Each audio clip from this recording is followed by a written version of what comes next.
Thank you. I welcome you, my dear friends, to our Voice of His Kingdom weekly devotion. Today we shall be taking our text from the book of Exodus chapter 6, and our core verses are verses 6 to 8. Let's read them together. Therefore, say to the Israelites, I am the Lord, and I will bring you out from under the yoke of the Egyptians. I will free you from being slaves to them, and I will redeem you with an outstretched arm and with mighty acts of judgment. I will take you as my own people, and I will be your God. Then you will know that I am the Lord, your God, who brought you out from under the yoke of the Egyptian. Moses reported this to the Israelites, but they did not listen to him because of their discouragement and cruel bondage. Let's look at the background of our text. In this chapter, the Lord introduces himself to the Israelites as the sovereign one and gives them great and exceeding promises to reassure and encourage them to listen to Moses. He promised the following. He says to them, I will bring you out of the yoke of the Egyptians. I will free you from slavery. I will redeem you with mighty acts of judgment. I will take you to be my own. I will be your God.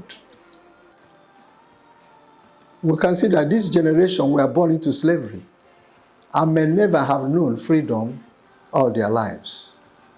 This made the good news of Moses difficult for them to believe. In verse 8, we are told Moses reported this, meaning the great promises that God had made to Israelites. But they did not listen to him because of their discouragement and cruel bondage. We can see that many years of slavery has affected and alienated Israel from the God of their forefathers, the God of Abraham, of Isaac, and Jacob. And many may never have known freedom at all and found it difficult to believe that the God being introduced by Moses will bring freedom. Let's look at some key lessons from our text.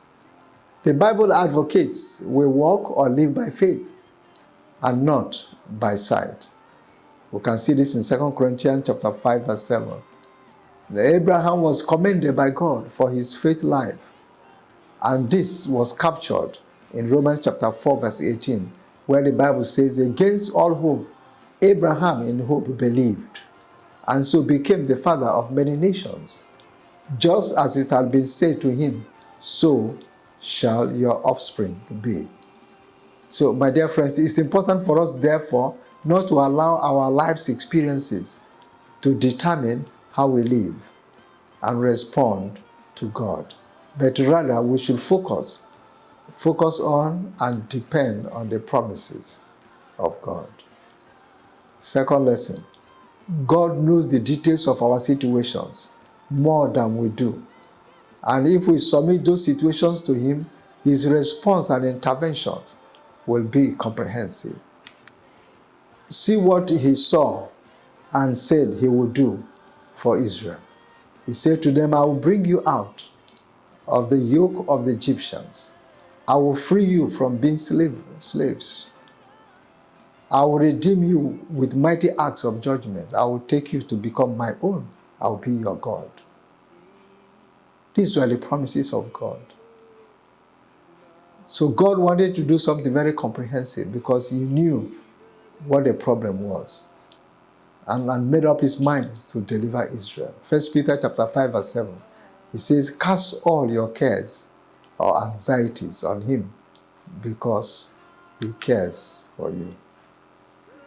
So what applications can we make from our lessons? 1 Kings chapter 8, verse 56.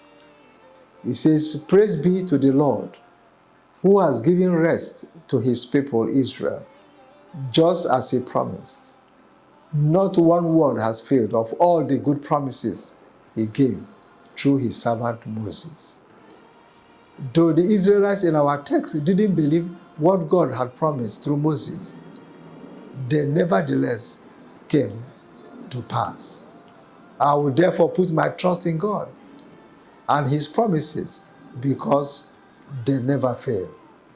Hebrews chapter 10, verse 23. It says, let us hold unswervingly to the hope we profess, for he who promised is faithful. God bless you, my dear friends, and thank you for watching.